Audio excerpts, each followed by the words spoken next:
The sun felt like it was sitting directly on the roof of my SUV that morning, the July heat already pressing down with a heavy, burning weight. I could practically feel the air shimmering around us as I parked in the crowded mall lot. It was supposed to be a simple day, just a dentist appointment for me and a quick favor from my mother-in-law, Linda. But the moment she tossed her glossy purse over her arm, I should have known trouble was coming.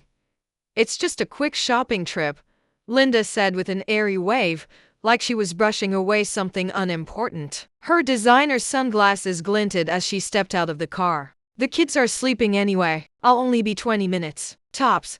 I glanced into the rearview mirror where Emma and Nathan, my 2-year-old twins, slept peacefully in their car seats. Tiny chests rising and falling. Soft curls stuck to their foreheads. They were so quiet, so calm, and so unaware that their grandmother was treating their safety like an afterthought. My name is Madison Cooper, 32 years old, and somehow still shocked that I regularly have to argue with my mother-in-law about the basics of childcare. "Linda," I said firmly, opening the back door, "you can't leave them in the car. It's too hot, and they could wake up scared. I'll take them with me to the appointment. We'll reschedule your shopping." She rolled her eyes, her signature move ever since I married her precious son, James. "Don't be dramatic, Madison. The car is in the shade. The windows are cracked. They're fine. And if you move them now, you'll ruin the nap schedule you're always fussing about." Before I could argue, my phone buzzed. The dentist's office was checking if I was close. I was already late, and the pounding in my jaw was becoming unbearable. I had avoided this root canal for weeks. Linda crossed her arms, adjusting her silky blouse like she was preparing for the runway instead of babysitting. "I raised James just fine," she remarked. "And he survived. You modern mothers are too protective. It's exhausting." I hesitated. My fingers curled around the door handle, torn between the pain in my tooth and the screaming instincts telling me not to trust Linda with the kids, especially like this. 20 minutes, I said finally, hating myself for saying it. "Max, of course," she said, already strutting toward the mall doors. "I just need to pick up a few things. The associate is holding them for me."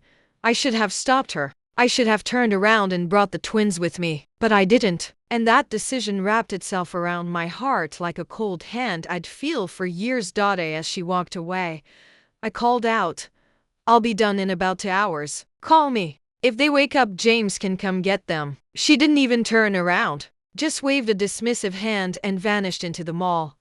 2 hours later, with half my face numb and my mind still foggy from the procedure, I stepped out of the dentist's office. My phone buzzed repeatedly, 6 missed calls, but none were from Linda. They were all from an unknown number. I pressed the first voicemail. "Mrs. Cooper," a serious voice said. "This is Officer Martinez with local PD. We need you to come to Oakwood Mall immediately regarding your children."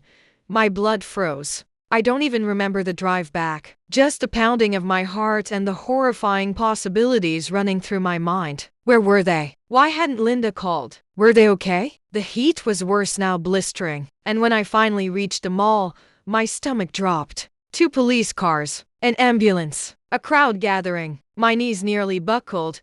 Then I heard it, Emma's cry. High and terrified, but alive, Officer Martinez met me before I could reach the ambulance. "Your children are okay," he said fast, reading the panic on my face. "Overheated and distressed, but stable. The paramedics are checking them now."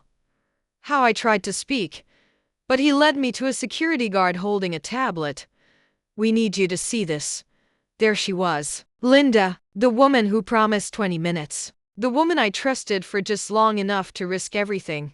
Footage showed her leaving my car at 11:15 a.m., walking into the mall like she was on vacation, trying on dresses, browsing expensive handbags, laughing with clerks, eating lunch with a glass of wine, even getting a manicure, all while Emma and Nathan lay trapped in a hot car. A parking attendant found them at 1:45 p.m., the officer said. They were crying, drenched in sweat, and visibly distressed. The inside temperature was extremely dangerous. My heart cracked. "Where is she?" I managed, my voice shaking. "Where is Linda?" "Still getting her nails done when we found her," the guard answered. She seemed annoyed that we were interrupting, And then I saw her walking out of the mall escorted by an officer. Fresh manicure shining, shopping bags in hand. She looked irritated, not scared. "Madison," she called out. "Tell them they're overreacting. The children are fine." I checked on them eventually. I ignored her and rushed to the ambulance. Nathan was in a paramedic's arms, weakly crying. Emma sat on the bumper, red-faced and exhausted, drinking water. When they saw me, both twins reached for me and burst into fresh sobs. Their bodies were hot, their clothes damp with sweat. Behind me, Linda scoffed. "This is ridiculous." I raised James and he turned out fine. I turned to Officer Martinez, my voice cold and steady. "I want to press charges." Linda's face twisted in disbelief as the officer began reading her rights. She shrieked, "You can't be serious. We're family. James will never allow this." But I wasn't listening to her anymore. I was listening to the shaky breaths of my children and thanking God someone found them in time. Later that night, after the chaos settled, James stood in our living room with anger written across his face. "You're being ridiculous, Madison," he snapped. "She's my mother. You can't seriously press charges." I sat beside the twins, finally sleeping in their playpen, their cheeks still pink from the heat. The pediatrician had warned me to watch them closely for 24 hours. Every time my eyes drifted to them, the paramedic's words echoed. 20 more minutes in that car. "She left our children to die so she could go shopping," I whispered. 3 hours, James. She didn't check on them for almost 3 hours. "She made a mistake," he argued. "But she's family." "You don't throw family in jail." I stood slowly, my anger rising like a storm breaking loose. "A mistake is forgetting milk," I said. "A mistake is being 10 minutes late. What she did was neglect, dangerous. Criminal neglect." James's phone buzzed again, probably his sister Vanessa, who had been calling non-stop since Linda made bail. The whole family had already started portraying me as the villain tearing them apart. I pulled out my phone. "The police showed me the footage," I said. "Do you want to see your mother shopping for designer bags while our kids were trapped? Or drinking wine at lunch? Maybe the selfies she took during her manicure?" James looked away. The parking attendant said Emma was screaming and trying to climb out of her seat. Nathan had thrown up from the heat. He shook his head. "Mom is devastated. She said she just lost track of time." "Lost track of time?" I laughed bitterly. "She told the police they were overreacting. She didn't even apologize. She cared more about her manicure." My phone buzzed. A text from my sister Kate, who's a lawyer. "The prosecutor wants to meet tomorrow morning.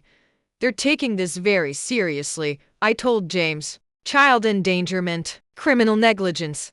His face hardened. "If you send my mother to jail," he said quietly, "I'll never forgive you." I stared at him. This man I'd loved for 7 years now choosing convenience over safety. "If I don't do this," I whispered, "I'll never forgive myself." The next few days blurred into police interviews, meetings with lawyers, and non-stop calls from James's family. Linda had already begun twisting the story, painting herself as the victim, insisting she meant no harm, and of course claiming she checked on the kids regularly and that I was exaggerating the situation to hurt her. But the security footage didn't lean a third did the temperature readings from inside the car or the medical reports from the paramedics. The prosecutor, a mother herself, was particularly interested in Linda's social media posts from that day, cheerful selfies with captions about creating herself while my children were suffering in her car. "This case is pretty straightforward," where Kate told me over coffee, reviewing the documentation. "The evidence is overwhelming and her lack of remorse makes it worse. She's likely looking at serious charges." "James is barely speaking to me," I admitted, stirring. "My Auntie Chedkoff's whole family thinks I'm a monster for not dropping the charge." Kate reached across the table and squeezed me hand. "You're protecting your children. If James can't understand that, maybe he needs to reevaluate his priorities." That evening, I arrived home to find Linda sitting in my living room. James stood by the fireplace, arms crossed. "We need to talk," he said. "No," I replied, my voice firm. "She's not supposed to be here. The bail conditions." "Madison, please," Linda interrupted, her eyes red from crying. "I'm sorry, okay? I made a terrible mistake, but surely we can handle this as a family. Think about what his will do to James, to everyone. Think about family." I felt eerily calm as I pulled out my phone. "Like you thought about family while you were shopping while you were getting your nails. Don't pay for therapy, she offered desperately. I'll take parenting class, whatever you want. Just drop the chart. Jesse looked at James, seeing the hope in his eyes, his desperate desire to sweep this under the rug like every other time his mother had crossed a line. But all I could see were my babies in that hot car, scared and alone, while their grandmother sipped wine and tried on clothes. Officer Martin, eyes, I said into my phone, Linda Cooper is at my house in violation of her bail conditions. Madison, no. James moved toward me, but I stepped back. You have 30 seconds to leave, I told Linda, or you'll be arrested again. And James, if you ever let her near our children again, I'll be hearing from my lawyer. I watched them leave, Linda's tears turning to anger as she realized her manipulation had failed. James Wold looked at me as he followed her out, but for the first time since this nightmare began, I knew without a doubt that I was doing the right thing. My children's safety was more important than family loyalty, and if James couldn't understand that, well, I had some decisions to make. Our future to the courthouse was piqued the morning of Linda's hearing. James and her family had shown up to support her, shooting me dirty looks as I walked in with Kate by my side. James sat with him, avoiding my eyes. 3 months had passed since that day at the mall. James and I were separated now, his choice. After I refused to drop the charges, he moved in with his sister Vanessa, claiming he needed space to think. That space apparently included dating his shy school sweetheart, according to his recent social media posts. All rise, the booth called as Judge Peterson entered the courtroom. I sat up straight, my hands clasped tightly in my lap. Linda stood at the defendant's table, dressed conservative in a navy suit that probably cost more than my monthly salary. She'd spent the past months playing the role of the devastated grandmother, giving tearful interviews to anyone who would listen about how I was destroying her family. But that prosecution had been thorough. It played at security footage showing Linda's casual disregard for my children's safety. They presented the medical reports, the temperature readings from the car, and the social media posts that showed her complete lack of concern while my children were suffering. The parking attendant testified about finding Emma and Nathan, describing their distressed state in detail. The little girl was crying for her mommy, he said, his voice thick with emotion. The boy had thrown up all over himself. They were both red-faced and drenched in sweat. When it was Linda's turn to speak, she tried her usual tactics. I made a terrible mistake, she said, dab at her eyes with a tissue. I love my grandchildren. I would never intentionally harm them. I just lost track of time. Lost track of time, the prosecutor interrupted, holding up her phone. Is that why you posted this selfie from the end salon, Mrs. Cooper? Treating myself to some me time, just what the doctor ordered. That was 2 hours into your shopping spree while your grandchildren were trapped in a hot car. He watched Linda's face change as the prosecutor methodically dismantled her excuses. The security footage showed her walking past her car multiple times without checking on the children. Her credit card statements proved she'd visited 8 different stores. The nail salon receptionist testified that Linda had added a paraffin treatment to her manicure because she had plenty of time. Finally, Judge Peterson delivered her verdict. Mrs.